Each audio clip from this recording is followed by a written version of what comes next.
Hey there, today I'm here to share with you this really cool 1.5 gallon watering can. I got this watering can because we were reseeding our yard and I had some spots where my sprinklers just weren't hitting, so this was perfect for that. It also came with this adorable little shovel here, but let's take a closer look to see how this works. This watering can exceeded my expectations. It was easy to fill. It has a dual handle, so it makes it really easy whenever you're carrying it around your yard. You can carry it from the top and then you can tip it over from the back.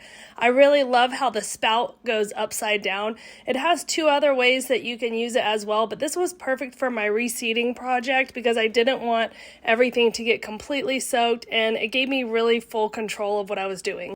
Overall, I love this watering can and I know I'll be using it for years to come.